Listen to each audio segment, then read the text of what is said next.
Party కార్యకర్తలారా, సోదరులారా, సోదరీమణులారా అందరికీ ముందుగా నా యొక్క నమస్సుమాంజలి. మరి కూటమి ప్రభుత్వం ఏర్పడి సంవత్సర కాలం పూర్తయిన తర్వాత మరి ఈ రోజుకి కూడా చంద్రబాబు నాయుడు గారు ఆయన ఇచ్చినటువంటి ఏ హామీని అమలు చేయని కారణంగా ఈ రోజున వెన్నుపోటు దినంగా వైఎస్ఆర్ కాంగ్రెస్ పార్టీ శ్రేణులన్నీ కూడా రాష్ట్ర వ్యాప్తంగా తమ నిరసనని ప్రజలతో పాటు కలిసి వ్యక్తం చేస్తున్నటువంటి ఈ సందర్భం. మరి ఇవాళ భీమవరం నియోజకవర్గంలో కూడా పెద్ద ఎత్తున మరి పార్టీ శ్రేణులు అలాగే ప్రజలందరూ కూడా తరలి వచ్చి మా యొక్క నిరసనని ప్రభుత్వానికి తెలియజేయడం జరిగింది. ఇవాళ మనం ఆలోచన చేస్తే మరి ఆనాడు ఎన్నికలకు ముందు చంద్రబాబు నాయుడు గారు ఏదైతే హామీ ఇచ్చారో మరి ఏ ఒక్క హామీని అమలు చేయలేదు. ఆయన యొక్క నైజం మోసం చేసి మరి ఎన్నికల్లో గెలవడం అనేటువంటి నైజంతో ఆయన ముందుకెళ్తా ఉంటాడు. మరి నిజంగా కూడా ప్రజలు కానీ ఎవరైనా కూడా ఎవరైతే మనం నమ్ముతామో వాళ్ళనే మోసం చేయగలుగుతాం. ఆ విధంగా చంద్రబాబు నాయుడు గారు ఆనాడు మరి వాళ్ళ మామగారిని నమ్మించి వెన్నుపోటు పొడిచి ఆయన్ని పదవీచ్యుతిని చేసి అధికారంలోకి వచ్చి 600 హామీలు ఇచ్చి కూడా ఏ ప్రజలకి ఏ హామీని కూడా అమలు చేయలేదు.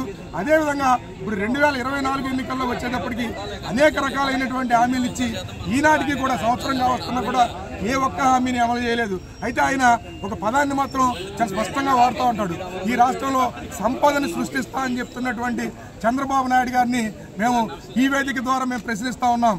మీరు ఏ రకంగా సంపదను సృష్టించబోతా ఉన్నారు?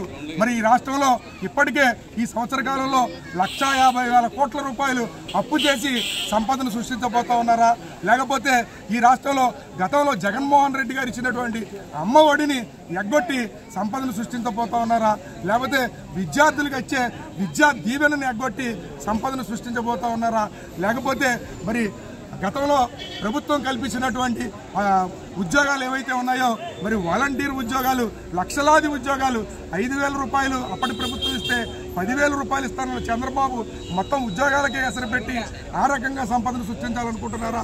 లేకపోతే మరి అనేక రకాలుగా ఇవాళ మరి రేషన్ షాపులకి మరి వెహికల్స్ ద్వారా అందించేటువంటి స్కీముని పక్కన పెట్టేసి మరి ఆ వాహనాల్లో ఉద్యోగం చేసేటువంటి వాళ్ళందరికీ కూడా ఉద్యోగ భద్రత లేకుండా చేసి వాళ్ళందరూ ఉద్యోగాలు పీకేసి ఆ రకంగా ఆ జీతాలను ఆదా చేసి సంపద సృష్టించాలనుకుంటున్నారా?